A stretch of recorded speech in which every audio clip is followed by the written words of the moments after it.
So after a month of hectic, non-stop football action, all football fans can have a little bit of a breather for about a month before the Premier League and European football action restarts. And I think by that stage you'll be yearning for that to come back. But what a tournament! Look, I don't understand. I was I saw a video from HIT7's where people are calling it the worst Euros in history. They obviously haven't seen Euro 2004, 96, 92, or even Euro 2016, because I thought, frankly, this is the best. Certainly in this 24 team format, this is the best Euros has been since what? And certainly the best Euros, I think, since 2012, 2008. Look, there's been, you look at the knockout stages, I think we only had two penalty shootouts. We've had a goal. France, Portugal was the only 0-0. I don't know. Look, and you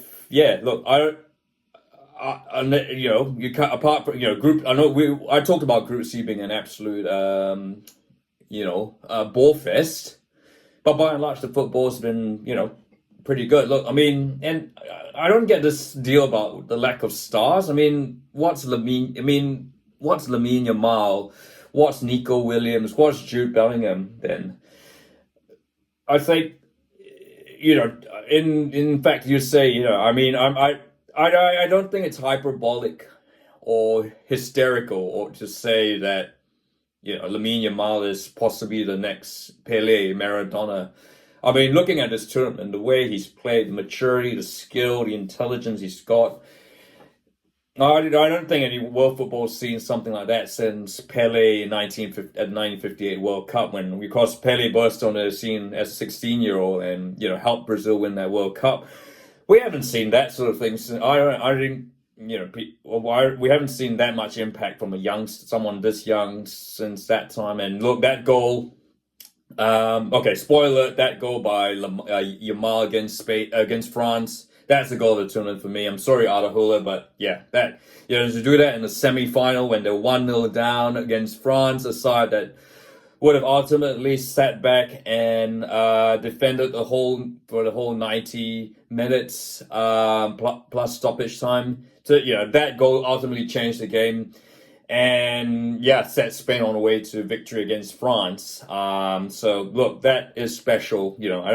I think people can look at it through the eyes of nostalgia and say, football is better back in the day. Look, they can look, and arguably modern day football is quite different. I know there's a lot more all about systems, tactics, system players, that sort of thing, trying to be the same. But it is. I guess you can look. It is just the way modern football is, and we can look at it with you can look back and say things were better in the past. And to be fair, I guess if England had won the final, it would have been a bit of a throwback to the past when stars rather than managers were winning and tactics were winning games.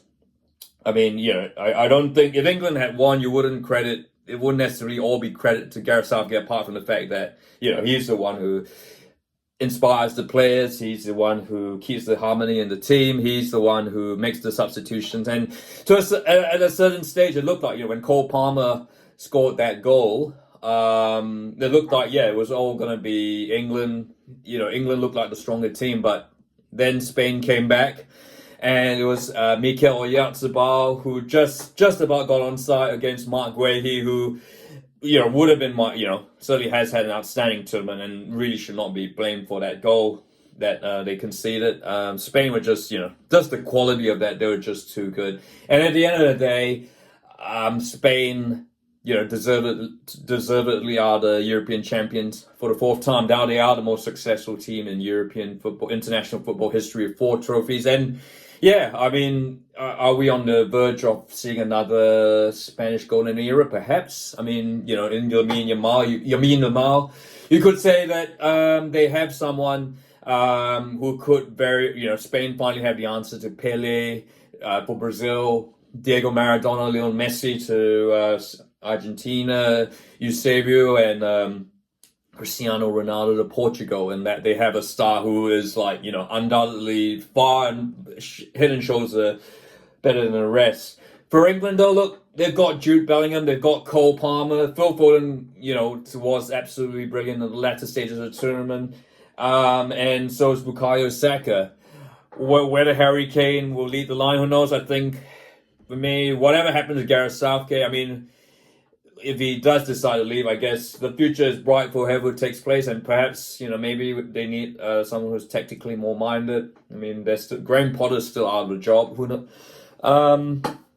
We shall see what happens there, but the future is bright. And look, two European finals, they've lost both of them, but in a way, though, this kind of feels like a win. I think England versus Holland, certainly the way England-Holland finished, that Ollie Watkins goal certainly is a memory that England fans, will never forget, and that's certainly a moment that anyone will never forget. And I think it more than makes up for I think with the Euro 2021, the environment wasn't the best, and I think this tournament sort of makes up for that, even if they didn't ultimately go on to win it. And yeah, look, I mean, the guts, the guts are there. It's clear the quality is there, and I think it's just really matter when, not if.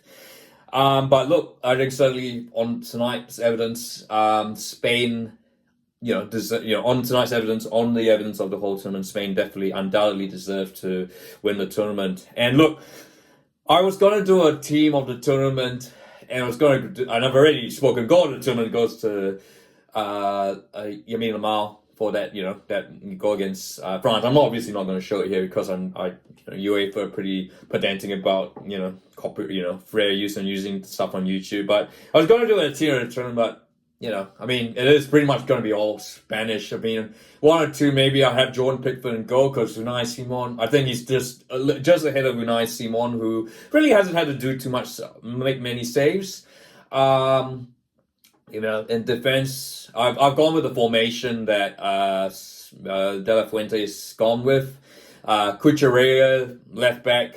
Aymeric Laporte. I mean, you have Lamont there perhaps, but I mean, I've gone for John Stones at centre back, and Danny Carvajal just gets in with Kyle Walker because Danny Carvajal is easy the best right back in the world. Rodri in midfield, Fabian Ruiz.